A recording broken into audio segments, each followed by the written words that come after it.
Good afternoon and welcome to the Outdoor Recreation Council of BC's November webinar. My name is Ryan Stewart. I'm facilitating today's webinar. I'm going to give folks a couple of minutes to log in. While they do, I invite you to jump into the chat and add your name, where you're logging in from, the organization you're with.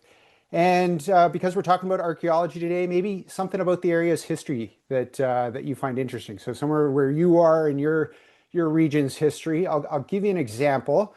I'm in the Comox Valley on Vancouver Island in the traditional territory of the Comox First Nation. I love wandering around in the mountains here, and Forbidden Plateau is one of my favorite spots in the summer and the winter. It's a beautiful subalpine area full of lakes and meadows and small summits. Its name sounds a little ominous, Forbidden Plateau. There's an old story about it being the site of a massacre a long, long time ago, possibly involving Bigfoot. And hence the forbidden part. You don't want to go there.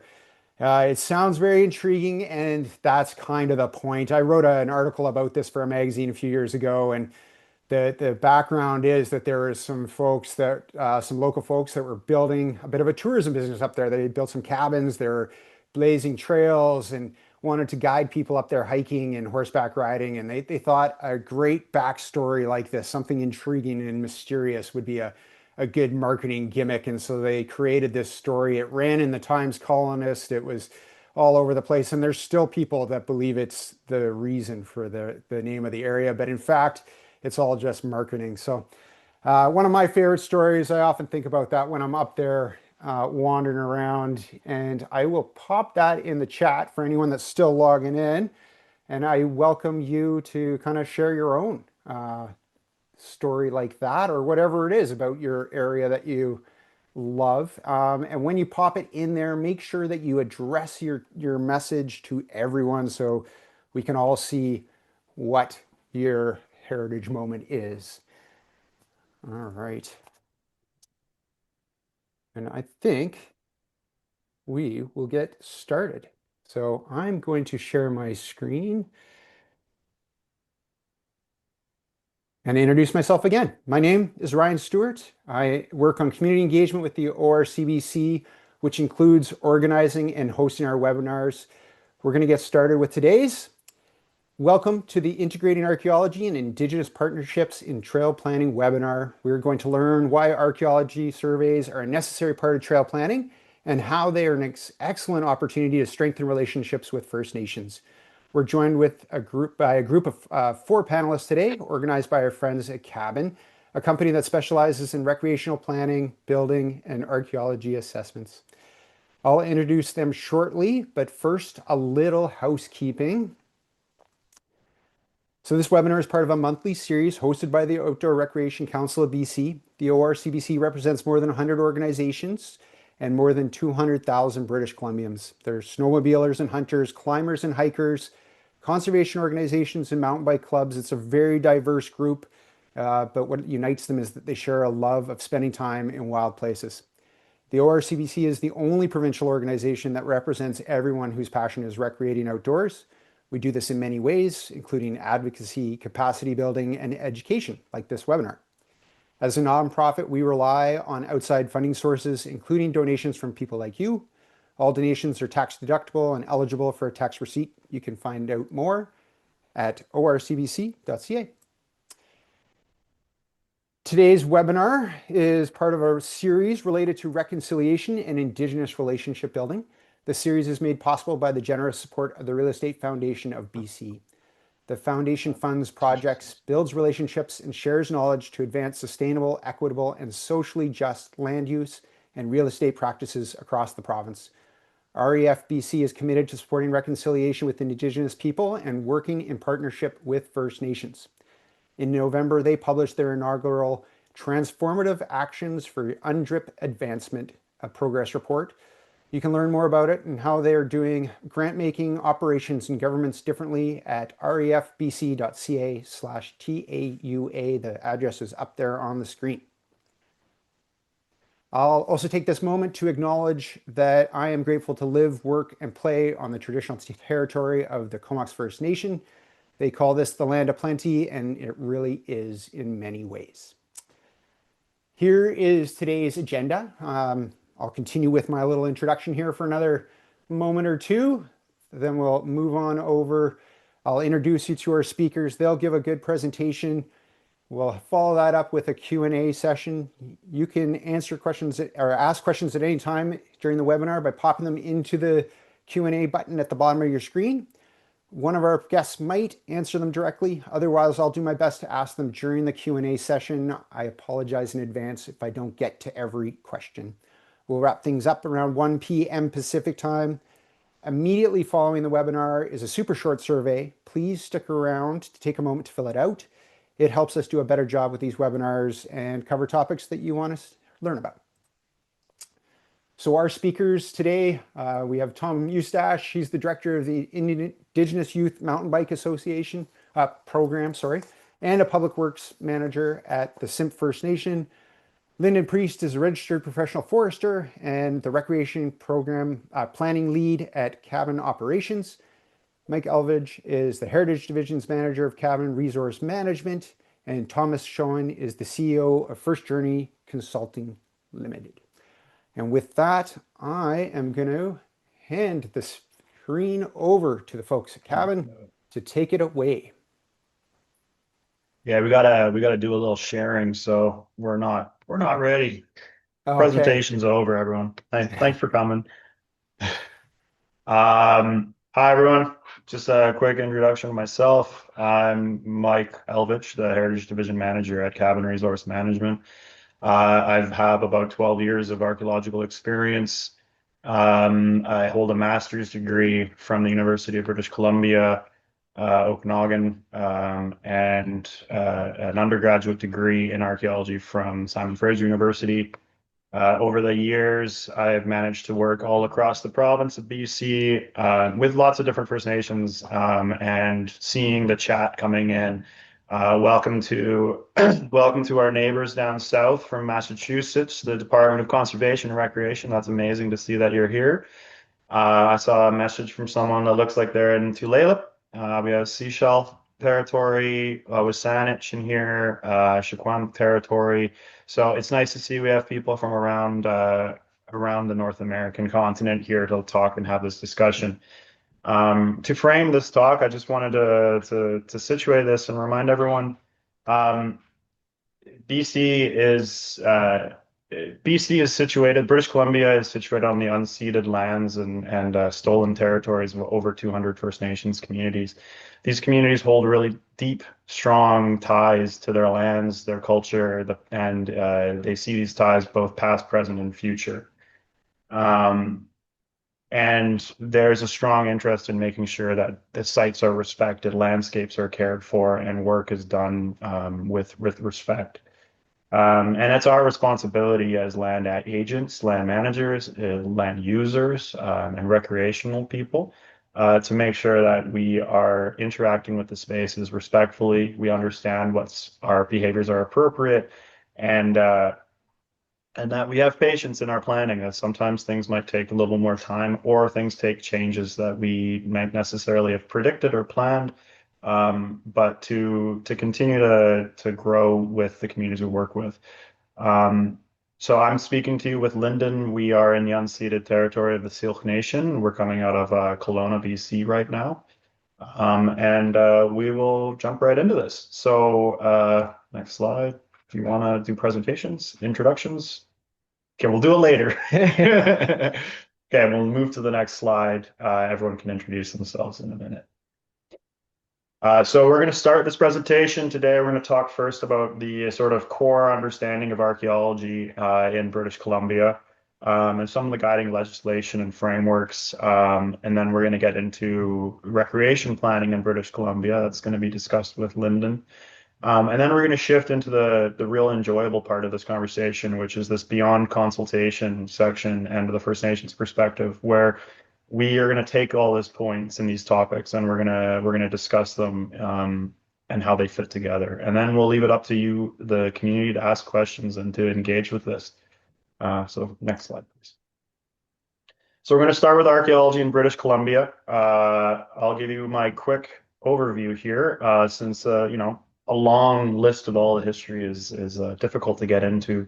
But on a legislative side, archaeology has existed in British Columbia from the earliest colonial settlements that have been here. Archaeologists have been working in BC since around the mid 1800s, both as anthropologists and as archaeologists.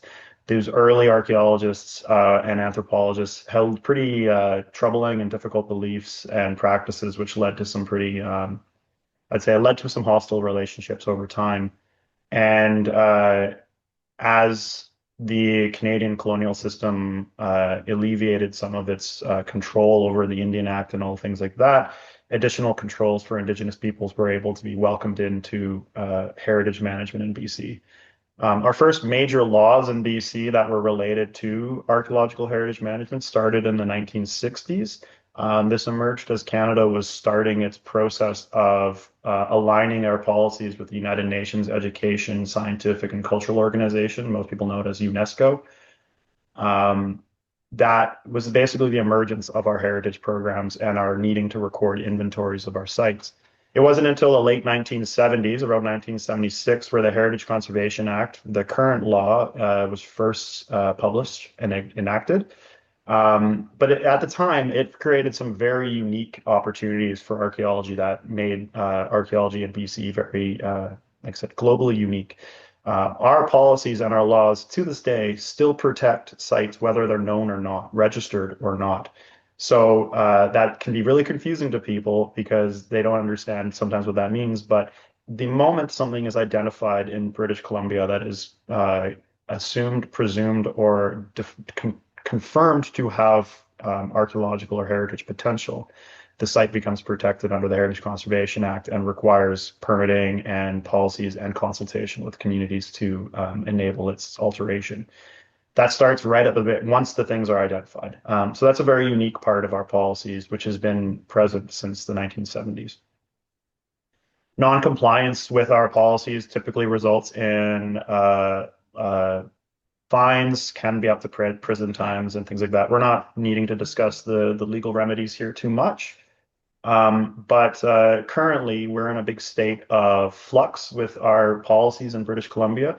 In 2019, BC was the first Canadian province to elevate the United Nations Declaration on the Rights of Indigenous Peoples into provincial law. Federal government of Canada followed this in 2021. Since this was enacted, the British Columbian government has been in the process of consultation with First Nations communities, other organizations, municipal governments, and other stakeholders to realign our policies with UNDRIP, which is called the Heritage Conservation Act Transformation Project. Slide. So this brings us to the importance, the sort of topic of the day. UNDRIP was first started, conceptualized in the 1990s, building off of decades of other Indigenous practices and activism. And in 2007, it was finally received assent at the United Nations. And it wasn't accepted by Canada until quite a bit later after that date. Further, we were the first province to accept in 2019. So this is 12 years after United Nations, the UNDRIP was first formalized. Prior to UNDRIP in BC, there was very limited opportunity for the connection between Indigenous peoples and heritage sites. The Heritage Conservation Act, despite being so deeply connected to archaeology and to First Nations communities, had very limited involvement, and in fact, no significant involvement of Indigenous frameworks, policies, or procedures up until at least 1996. And to this day, it's still being integrated with the transformation project. So Indigenous peoples have had a long struggle to be participating and more so in control of their heritage.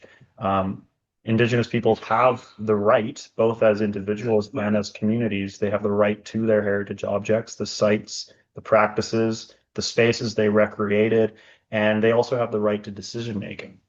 And all of these things integrate into archaeology work. But the most important thing that I like to stress about when discussing UNDRIP is that you can't pick and choose parts of UNDRIP. It is one document that talks about the bare minimum rights that individuals and First Nations have. It is not just a single thing that says this right works here, this right works there. It is recognized as the fundamentally minimum requirements to align Indigenous peoples' rights with the United Nations or the Universal Declaration on Human Rights. So it's a very important policy, but it cannot be viewed in separation. Next slide. A real quick overview of the sort of archaeological types of projects, and most people here are probably curious about a lot of these. We start with an archaeological overview assessment. This is usually the surface level first stage of a project. This involves background reviews, archival research, consultation, and engagement with First Nations communities, or it should. And it also involves kind of the aggregating of all the information we can about a project. We then take that information, interpret it in an archaeological lens, and then make recommendations to our clients or proponents or other sectors for the best case management on those. Sometimes these are followed up with what's called a preliminary field reconnaissance, which is essentially the same level of work, except it involves a foot-based survey on the ground. So boots on the ground time.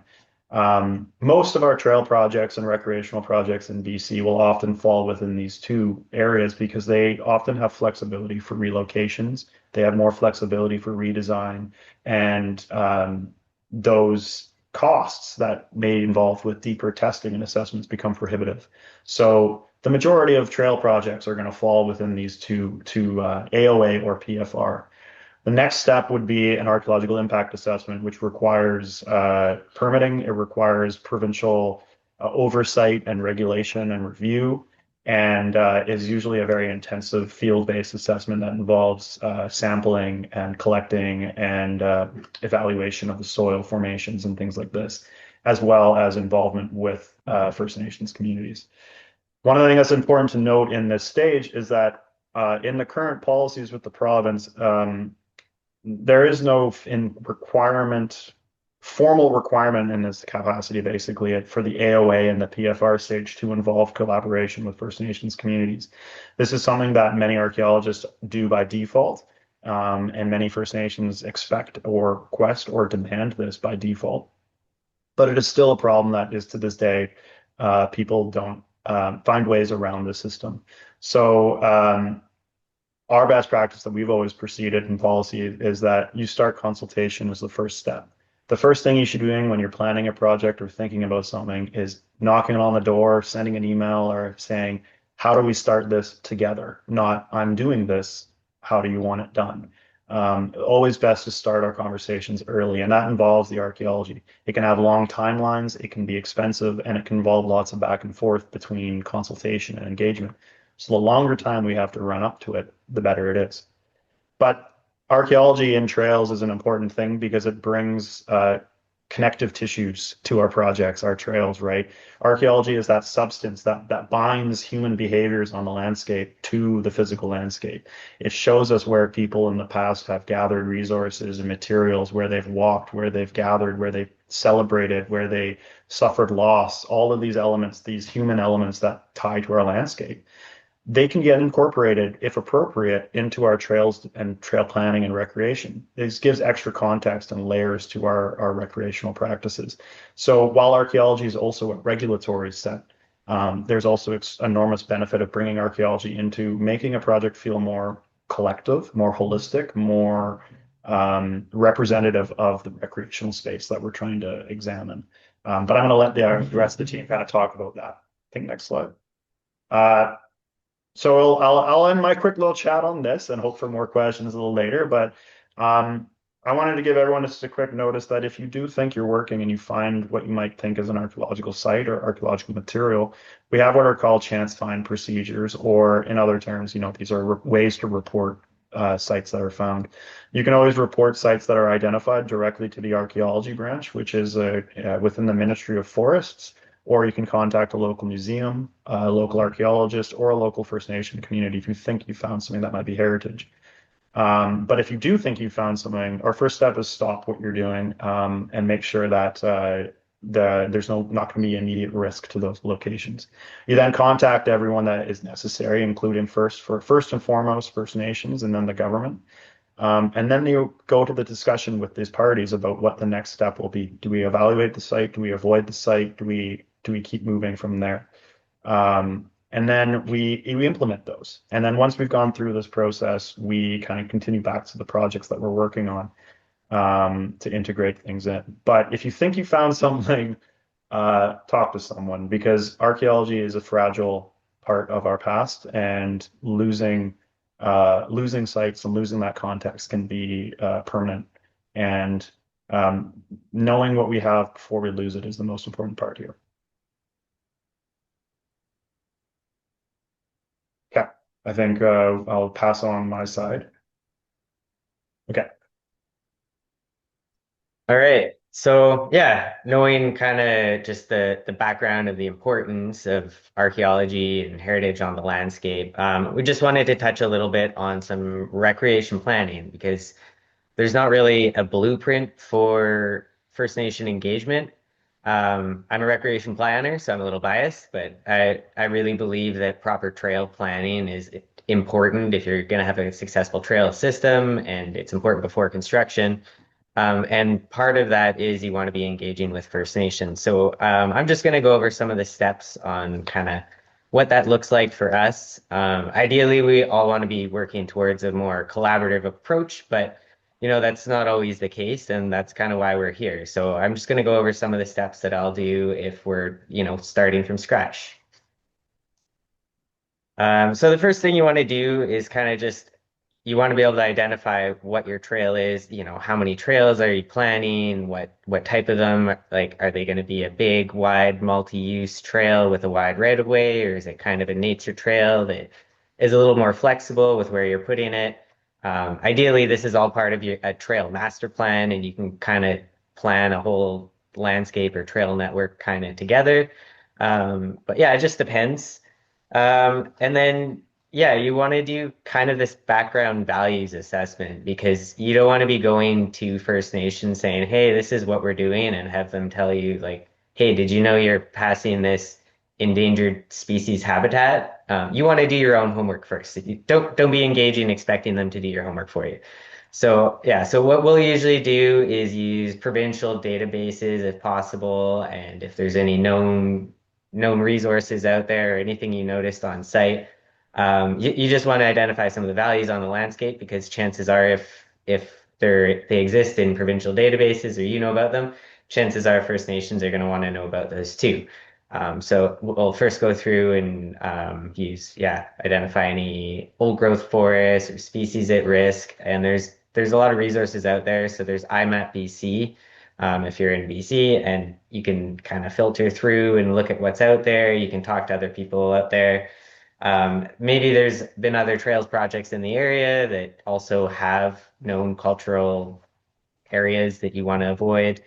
Um, and then, yeah, you just want to identify your concept and figure out where you're looking at because you want to be able to go to the First Nations and say, hey, we're planning these trails in this area. We've found this over here, so we're going to avoid this. And yeah, so you just want to basically come up with a bit of a concept, but know that this is going to be flexible. So that's kind of our starting point. And then we get into preparing our referral package. So you want it to be really clear and concise.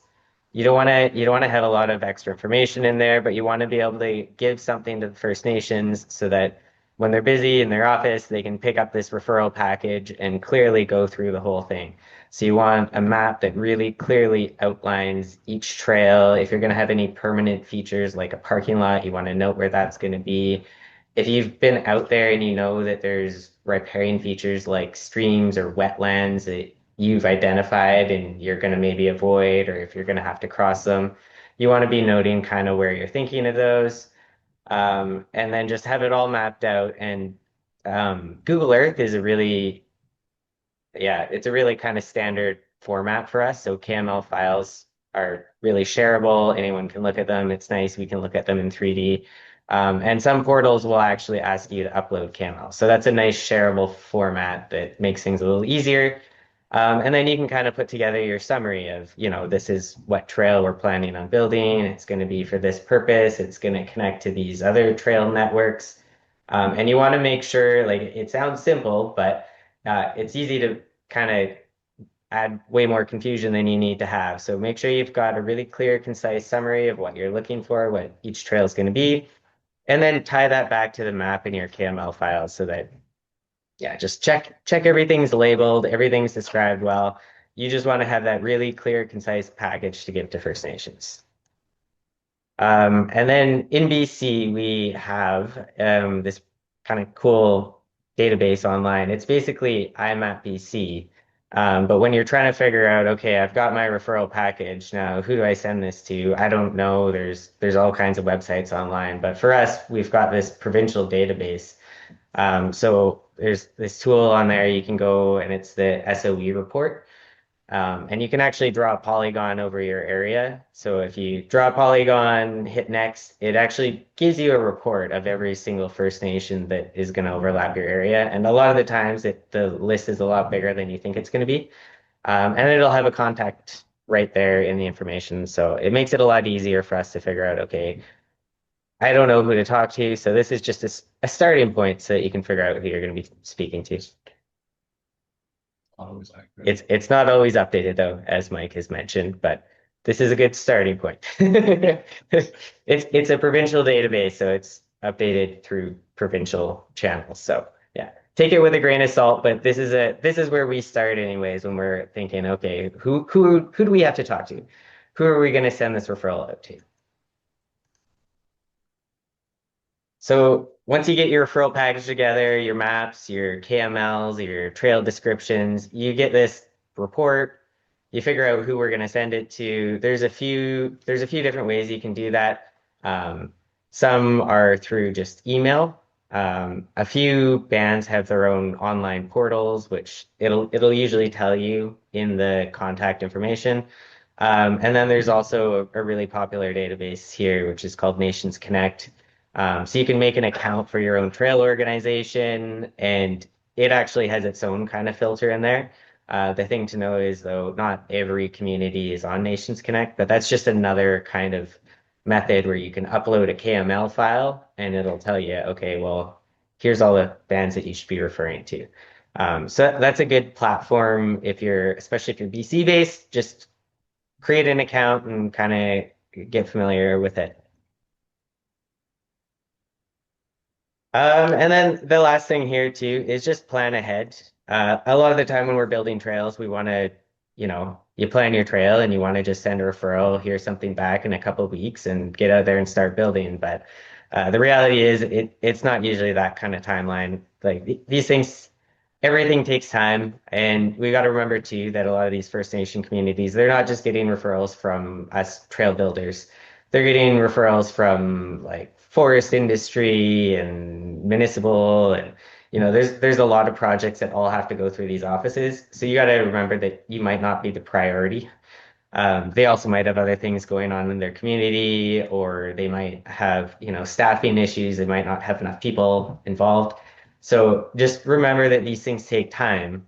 And, when you're going through this process, something might come up where suddenly we go, oh, we got to actually do an archaeology survey. We got to engage Mike.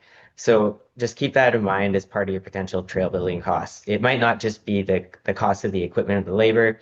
You might have more archaeology work that needs to go into it. And then last thing, just make sure you track everything.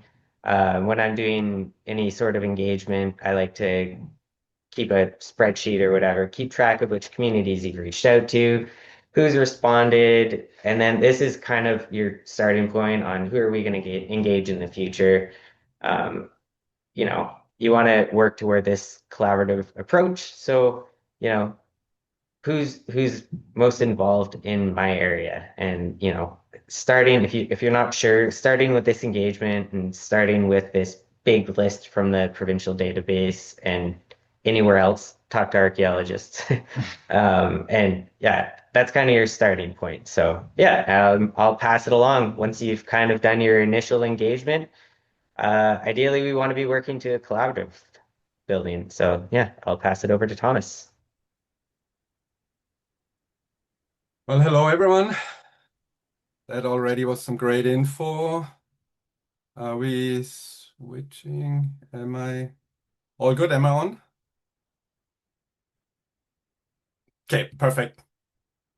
Hello, everyone. That already was some really good information from Mike and Lyndon. Really appreciate that. A little bit about me. I'm a settler Canadian, an immigrant from Germany, and I've spent the last 30 years working with First Nations, and 15 years of those 30 years were spent building trails, trail planning with Indigenous communities across the province.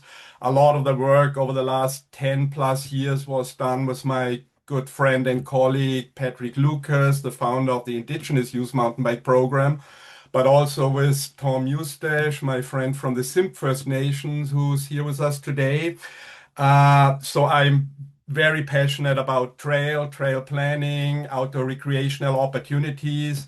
But I think the reason I'm here today is because I'm more passionate about reconciliation and partnership creation, shipbuilding with Indigenous communities. So I'm going to talk a little bit more about my lived experiences when it comes to these archaeological surveys and to working with Indigenous communities. And I really want to start with something that I always tell recreational user groups across the province, across the country, and that's if you haven't already started building relationships with local First Nations, you're behind the eight ball. You're already behind. Partnership building, collaboration starts long before we go out and survey the land. It starts long before we put the shovel in the ground. Both Lyndon and Mike spoke to this, and I really want to emphasize this. So I want to leave you with the thought after I go into more detail that you absolutely have to start engaging with Indigenous communities now, today. And why is this important? Why does consultation matter? Consultation is required. We heard the legal parameters from Mike and Lyndon here, but in my mind, it has to go beyond consultation. It's really collaboration that's needed, and that's transformative. Through collaboration, we can build partnerships, and we can create truly successful outdoor recreational opportunities. In my mind, the goal here should not be to get approval for a new trail, to get approval for a new recreational infrastructure, but to co-create with Indigenous communities, to co-create with your partners, to co-create with First Nations. Tom Eustache, Pat Lucas, and I, we often talk about trails as connectors between communities. And by communities, we don't just mean physical infrastructure. Trails can really connect us as humans, as people, through this partnership creation. And engaging beyond the consultation process through true collaboration really achieves that partnership creation goal, this creation of connections between settler Canadians and our Indigenous partners.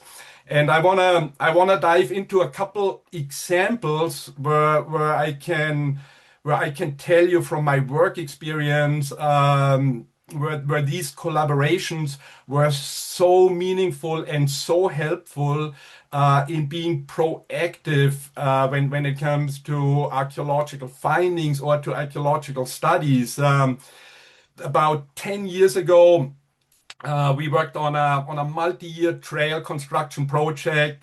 This was a mountain bike trail project with Indigenous communities in British Columbia's interior called the Hatsulj First Nations, formerly known as the Soda Creek Indian Band. So about 2 years into the project, we're training Indigenous crews from the communities. We've already built close to 15, 16 kilometers of mountain bike trails on Indigenous land, open to Indigenous and non-Indigenous riders. And phase two, this is year two, 2.5, year three of the project. Our very experienced crew of full-time professional trail builders and indigenous trainees, indigenous trail builders, found 3 X-heads. Like, it was a very, very significant find. I know that Mike is aware of what happened there at Soda Creek, and we instantly shut the project down. Everything was handled right. The administration office was informed right away. And we had a meeting with chief and council immediately following the find, and in cooperation we decided what would the next steps would be. But we had to reroute the trail. We had to go back into trail planning, identify areas that we want to stay off during archaeological surveys. But what really happened, and the very positive outcome, was that the discovery deepened community pride, and all of a sudden our work, our trail building work, was not so much seen as an obstacle, or the archaeological requirements weren't seen as an obstacle. It was more an invitation to understand the land better and the findings on that land. It was an invitation to understand the history. The community was extremely proud of their local indigenous youth trail builders, because everything was handled in a respectful and in a right way. So that was my first experience with archaeological findings when it comes to trail constructions. And I want to touch on 2 more examples here real quick. This summer, Patrick Lucas and myself, as part of the Indigenous Youth Mountain Bike Program, we went to Halsuk territory. We worked in Waglisla, formerly known as Bella Bella, and we had 3 trips to that remote coastal community this year. And on our 3rd trip, we engaged with local archaeologists to make sure a bridge building site that we wanted to use for crew training was okay for us to enter and to construct this massive bridge crossing a stream. So archaeologists came on site from the community, worked with us, worked with our trainees while we were all on site. So not only was it an amazing training opportunities for those young trail builders, but at the same time, it engaged departments from the indigenous communities administrative office that were previously not really drawn into our trail building work, into our training work. So it opened up additional streams of communications with the community, with the Waglisla people. And again, it's just a really good example of how collaboration doesn't necessarily have to slow a project down. In that particular instance, it helped us build trust and a more lasting capacity within the community. And then the 3rd and final project example that I want to mention was in the Hope area, further south in BC, and my company authored a very extensive trail master plan for a new mountain bike trail network in the Hope area. There haven't been any legal trails up to that point, and legal trail construction was something very new to that community. My company was hired to do a massive trail network plan, a full trail master plan, and we worked hand in hand with biologists and with archaeologists. We identified modified trees. We identified a couple sites that archaeologists and local First Nations wanted us to avoid and stay away from. So it cost my company money. We had to go back in. My trail planner had to go back on site. We had to spend an extra couple of weeks to reroute those trails, to come up with other concepts, with other network ideas. But again, it really the flexibility that we showed helped create long-lasting relationships with First Nations in that area now. It brought us credibility. If we come back, if we will work on phase 2, 3, 4 of that overall network creation project, we already have opened up doors because we showed we are working in good faith. So collaboration over simply consultation is really what I'd like to emphasize. Now, what are the benefits for indigenous communities and for us non-indigenous partners when it comes to jump through those hoops to have these studies done? And I would say it's very obvious when it comes to the indigenous communities. It's protection of heritage and stories. Archaeology, in my mind, is all about storytelling. It's all about what happened on the land. So for indigenous communities, it's crucial that these studies are done because it will protect their heritage and it will tell their stories. Employment and skill development is another big advantage. Often monitors, people are on site, are from local communities. So there's some employment opportunity and of course skill development. People are learning about how to deal with archaeology. And then the third and last benefit for indigenous communities in my mind is the visibility, presence, and pride that comes out of archaeological findings. And why should we jump through those hoops? Why should we engage in archaeological studies beyond the legal side of things? And in my mind, it's all about smoother permitting. If those studies are done, if they're done in the right ways, your final permit will be issued faster.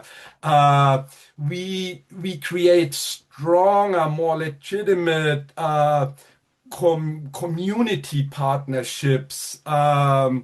We lower the risk of projects going the wrong way and being shut down. And in the end, what it really comes down to is we are all creating better and more meaningful trails or recreational infrastructure. So I know we're getting close to our FNQ. So with that, I'll pass it on to my really good friend and colleague Tom Eustace from the Simp First Nations, and he can speak a little bit about the partnerships from a community perspective.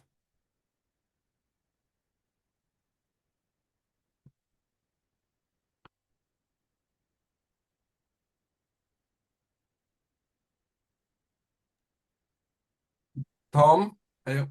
Yeah. Thanks everybody for coming on to this. This is pretty special. I think like everybody else touched on, I think doing the engagement right away before you start thinking that you're going to go out on the land and do any trail planning. I think having that engagement right away, because a lot of times, even here, we can't, if you phoned here today, you probably wouldn't get through to the person that you needed to. Or if you did, it would take them a bit to get back to you because they're so busy doing all the other things with forestry, mining, all the other things that we do here. So making that contact early, I think, is really important, because if you don't do that, don't phone 2 days and think you're going to get any kind of results, because that's not going to happen. So doing a little bit of planning before you start, I think, and doing that engagement right away, because and finding out what you need to do, and finding out who that person is, because and making that relationship. Because if you don't do that, and it's just you're thinking it's just going to go into as just a business type relationship. It's not. You have to get in there and know who these people are. They're people like you are. They're living a life here in our community. Like, for example, we're living here. This is where I live. So, and this whole valley that we live in is our responsibility, and that's the way we feel about it. So that's really important to us. And I think that's something we take pride in as being Sim people, is take pride in our whole valley here and what goes on there, and really look at it as us being the caretakers of it. So I think that if you don't come and approach us on that level, then it's not, it's not real. And we most of the time we see right through it. We want to work with people. That's the thing. And we want to improve our capacity. We want to move ahead and work with people, but you got to make the effort to come here and do that and get to know who we are. I think that's a big thing. So yeah. I think everybody's touched on everything else, and I don't want to talk over everything else that we talked about. But that's basically from our community perspective. Is we do work with so many people up in the valley that are really good at doing that kind of stuff. And it's taken a long time to get to that point, to where we have a good relationship with people. And it's not maybe not saying that as a good relationship, but just having an understanding with each other that if you're going to be doing some trail work stuff next spring, don't come to us in March and April and say that you're planning on doing some stuff. Start the talks now, or have that plan. What we usually do is, with anybody that's doing this stuff in the valleys, we try to have meetings with them all the time, so we know what their plans are and they know what our plans are and what we're doing. So it's not a surprise, and you just come and say, yeah, we're planning on building some trail in December. Well, it's not going to work. So, yeah, making that effort to come and check it out and see what the next steps for our community are, because all communities are different too. Like, our community is different than anybody in Williams Lake that would be doing stuff. They have different processes than we do, and yeah, so finding what those processes are is really important. Yeah, that's all I have. All right. Well, thank you all so much. I appreciate all that input and so much information, and really deep information too, I think, with all those great examples. So let's start the Q&A session. Anyone in the audience, feel free to jump into the Q&A there. It's the button at the bottom of your screen. Pop a question in for any of our panelists or for all of them to weigh in on. I'll start with one that came in. Well, one that I have, like, what is the definition of an artifact or archaeology? Like there's mountain bike trails with old car parts on them. Is like, where does it start? Is there a time period, or like, how do you know if that old dump site from when the town was 200 years ago or whatever is an archaeological site, or is it not an archaeology site? Do you know what I mean? Yeah, I know exactly what you mean. So I'll take your simple question and I'll raise you a complicated answer. And I'll say what the province and what Canada calls archaeology is different than a lot of First Nations will call archaeology. Some First Nations won't even will see archaeology as harmful to their histories. Some use archaeology as a tool to help their cultures. So it can be a very complicated thing, and this is, as Tom said, every community is different. Every community is going to have their own approaches to things. So you start first and foremost with talking to the community and learning how to be part of that, building that relation, building that trust. Part of that conversation also means understanding what the community views and understands their heritage on their landscapes and their territories as they can. The province, in a very bland and legal definition, archaeology sites are locations with heritage significance, either to the province, First Nations, or other communities that have evidence of human behavior before 1846. That is the date that the Oregon Treaty was signed. It doesn't relate to any sort of colonization or any sort of historical moment other than that. Um, but generally, that gets used by archaeologists based off of our relatively rudimentary understanding of the province's history, that things like arrowheads, hide scraping tools, culturally modified trees, rock art, things like this fall into this purview of archaeology by the province's definition. But then this changes when you go to communities, because some communities will change. For example, one community I work in close relation with, they have a strong cultural connection to a stone material called ochre, hematite. Often people know this was the pigment used to make paintings and other things like this. It also has significant spiritual elements in to communities. Not every community views the same materials as important. So when we as archaeologists might record some sites in certain territories that are related to the history of those nations and not to the history of other nations, which gets complicated with BC's political sphere. But in general, archaeological sites are evidence of human behavior on the landscape. Legally, they're protected if it's before 1846, but sites with historic significance. So one example would be Hat Creek Ranch by Cache Creek. Other examples might include some of the old canneries on the coast as well. Areas of historic sites, areas of national significance, and things like that get integrated. But for the most part, of BC's nearly 60,000 plus archaeological sites, the vast majority of them relate to what we call stone tool traditions. That's mainly a preservation record. Things like the wooden materials, the beads, sometimes the biological materials just don't preserve for archaeology. So unfortunately, with BC's geology and environments, we only get a glimpse of the past when we're working on it. So that's why the importance comes back to talking with communities, learning how to situate heritage within that context, and then using archaeology as a tool to explore and situate that community's knowledge on the land. All right. I think that makes a lot of sense. There's some sort of clear guidelines and then a little bit of interpretation from the province as well.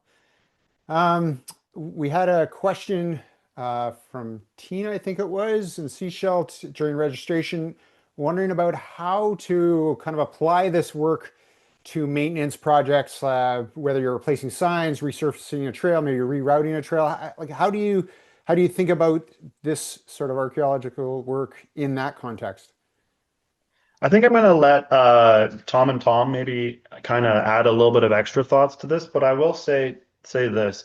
Um, Myself as a practicing archaeologist, I take a very strong stance of working close with communities. And part of the procedures that we do when we engage assessments is for particularly complicated projects or longer term projects, we might develop what we call a heritage management plan.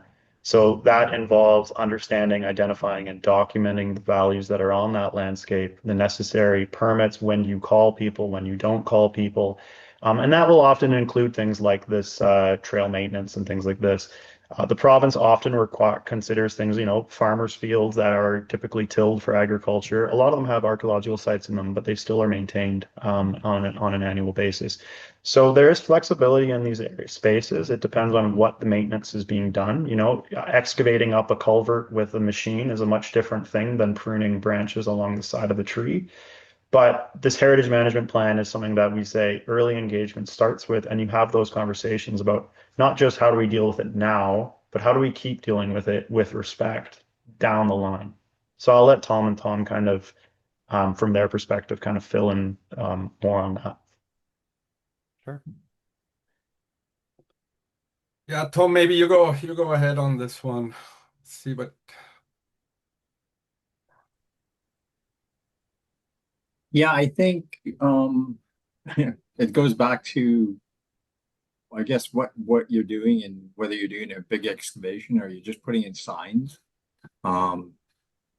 Even that, like for around culturally sensitive areas, you might want to have someone there because you don't know what you're digging up, right? So taking that chance of I guess it depends too, like I said, on the community. We here in our community, in our trails, if we're doing this stuff, I'll be looking, I'll usually get someone from our department here to go look at what we're going to do first. We'll do a plan and we'll go do this stuff. Because you never know what you're going to dig up, right? So, I think each community is different, but I would approach that the same way with you do with everything else is see what the community wants out of it. Yeah, I think Tom mentioned this a couple of times now that every community is so different, and I think that's where I would like to emphasize the importance of creating these partnerships and really engaging long term with indigenous communities. That's where you go on walks with elders. That's where you go out with hunters from a First Nations community. We've also a heritage trail plan for the Dog Creek, Canoe Creek communities in BC's interior, and those heritage trail plans take a long time to develop because the engagement process is so long.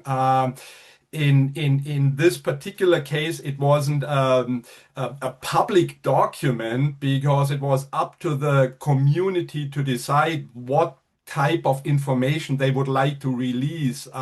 Do we want to make it known that there's a trail that leads to our fishing grounds? Do we want to make it known that there's a trail that goes to old hunting or berry picking sites? So yes, absolutely. I wanna emphasize how important that really long-term engagement process is. And that engagement process can only start if you have a strong partnership created. You're not gonna walk into an indigenous communities, open doors and start chatting about these very sensitive subjects. Yeah, I think I'll just round that off. My graduate research focused on the rights Indigenous peoples have to and over their data and their heritage values and things like this. On the first and foremost, not everything that is known about the land or about the heritage or the history is going to be shared, not even to archaeologists, not even necessarily to everyone within the same community. Information is shared when it is appropriate to be shared, and we have to respect when some things are not shared. The communities have a right under the United Nations Declaration to securities and sensitivities over their heritage information and the right to those decision-making powers over that use. So we have to respect that. So if there's instances where you're seeking more information, maybe you haven't developed this trust yet, and you continue to build that relationship until there's more of a trust built. But some information might not be shared, but engaging early, engaging throughout, and knowing that when we're done, this is one of my most important lessons I've learned in my career, is that your relationship with the community isn't done when the project is finished. You carry on, that relationship grows and it stays with you for your life. You invest in it, you continue to develop it, and in time it yields back to everyone.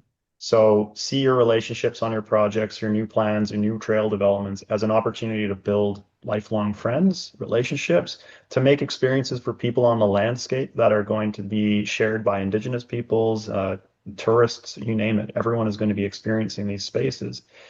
And the more time and effort and intention we put into this from the start, the more it's going to be resilient to that future. And it's going to create a longer term landscape that we all want to be part of. So I don't know if that answers that, but we also gave more information. So Yeah, no, I think that was a helpful context, and I love that idea of kind of going out on the land with someone and seeing their understanding of it. I think one of the challenges for a lot of outdoor recreation council members is a desire to engage with First Nations, but First Nations not always having the capacity to engage with them, to respond to their interests. What are their options in those sorts of cases when there isn't that response from the nation to their interest in understanding more and having that engagement and in consulting with them on these sorts of projects? What would your advice be for them to do at that point? For us, sometimes it's me. I'm not part of our I work here, but just because I have an interest in mountain biking and trail building, sometimes I'm the first contact because I'll go talk to our natural resource department and say, hey, this is what's going on here, and they haven't been able to reach you. And that's in our own valley here. So we do that. I do that a fair amount. So making a contact anywhere there, it doesn't have to be their natural resources or whatever it happens to be, but trying to make a contact there in that community so that you can, discuss your interest with them, and they'll pass it on, hopefully. And like you said, sometimes the capacity is just not there, or they're super busy all the time and they can't answer your questions or answer what you want right away. So yeah. Yeah, that's great. I love that vision that Thomas had there of going out on a walk with an elder. You could hire one to take you on a nice nature walk or something like that, or going out with a hunter and just hearing what they have to say. So that can be that start of that process of, hey, here's some places that we would avoid, and here's some spots that might be okay. I've seen the BC Marine Trail has done some interesting work in that context as well with the nations. When they work with them, they'll take sites that are being used and take them off their map under requests from a nation that they're like, you know what, that's kind of a sensitive area for us. We'd rather people not be stopping there on their kayak tours or whatever, and working with that data in that sort of shared way like that, which is really nice to see. We're right at 1 o'clock, so I think we'll wrap things up here maybe with one more question from folks. Maybe you can all just weigh in on where to from here for the for whoever's listening out there. I mean, what would you say is, as this is all evolving and changing, what would the recreation community should be doing to sort of prepare for what's coming next, maybe, or prepare for what's going on right now? If you have anything you could add to that, Tom, Sean. Uh, I'm just gonna emphasize again the importance of partnership building. If you're president or director of your local mountain bike club, of your local cross-country ski club, send a congratulatory email to a new chief and council elected and just congratulate them. A couple months later, you attend a community powwow, you attend a community event, a market. You go out and invite local indigenous youth to join you on a ride or take them out on a trail run or on a cross-country ski trip. That's how you create meaningful partnerships. And in my mind, that's the start to everything that we just talked about. Yeah, Tom, do you have anything to add to that? I think, like Thomas is saying, make the contact, maybe find out what they need besides trail building, whatever it happens to be. Maybe you have something that you could teach the youth, whether it's basketball or volleyball, something, right? You could offer that make that contact, and it makes it easier to like a friendship and stuff like that. So I think that making that contact where you're not just coming and asking for something, but you have something to offer too, that's a huge part. For us, if someone comes here and says, hey, we got this, but we're looking into doing some of this other stuff, but we have something to offer you on the side of this, that we could do some youth mountain bike training or survival training or something like that, right? If that makes it way easier to work with people. And yeah. So having a strategy like that where you're not just coming with a handout, but you're coming there with other things too. So yeah, a reciprocal relationship rather than contractual. Yeah. Lyndon, Yeah. Mike, you guys have some final thoughts there? Yeah, I'm just gonna keep rolling on with what Tom and Thomas said here. I think the most important lesson I have going forward and thing I can suggest is that we're all part of a community together, whether it's like, yes, there is settler communities and there's indigenous communities, but as we work towards like decolonization, anti-colonialism, things like this, and trying to work towards a more respectful and embracing relationship with communities, we're part of that. Settlers are part of that. Indigenous people are part of that. As Tom said, if you have opportunities to, or sorry, Tom Eustache said, if you have opportunities to train or teach kids basketball, well, it's helping your community. whether it's the Indigenous community around you, you are part of the things, and there is information that will be obviously specific and kept by communities, but our role together is to find ways to live and to work together in good ways that respect everyone's rights. And I think this is exciting to me. I don't see archaeology, and I don't think anyone here should see archaeology as a burden. Rather, as we've said, it's an opportunity to work together. It's an opportunity to deepen our understanding, and it's an opportunity for us all to grow with respect to how we interact with the landscape, the past, and how we plan for our future together. So to me, it's about community. It's not just separating communities and working as entities because you have to. This is us doing good practices as humans of this earth, human to human, working together, and building relations that will help us all long term. Whatever friendship I've made with any workers and communities, I hope it's shared, and I don't see it as a transaction. This is part of being a human. It's part of relationship building, and it should just be centered to our projects. Yeah, same mindset, I guess. Just even in my career, I've seen the shift in mindset from it being a transactional kind of checkbox. And I think the shift is happening right now, but I think it's important to remember all the opportunities out there too. Indigenous people have been using trails on the landscape for long before we were out here mountain biking or hiking.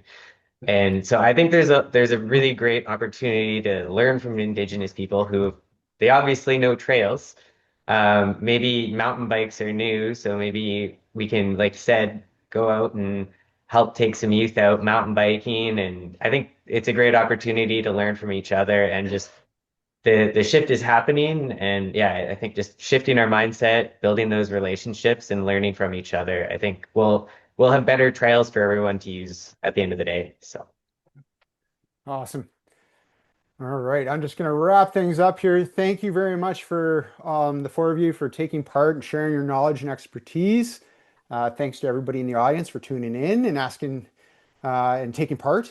Keep an eye on your inboxes this week for an email with the recording and a bunch of follow-up documents that Cabin has prepared for us, as well as some takeaways from the discussion we've had today. Will all be in that follow-up email. Everybody will get, anybody that registered will get it. This webinar is part of a regular series. Our next one is coming right up on December 9th, when we will dig into how to nail an outdoor recreation fund application. The fund is a grant program from the Outdoor Recreation Council. It's for outdoor recreation related projects, and we will have the two panelists are both deeply involved in the fund and grant writing in general. If you're considering making an application to the fund, you'll want to tune in. You can find out more about the webinar and everything else the Outdoor Recreation Council of BC does by subscribing to our newsletter at orcbc.ca. And finally, please stick around for the survey. It's a great place to let us know about anything you wish we'd cover today. It pops up right after I finish speaking. And with that, I will say good afternoon and goodbye. And thanks again to everybody that was involved. Have a great afternoon. Awesome. Ipstem, Muichin. Thank you. Thanks, everyone.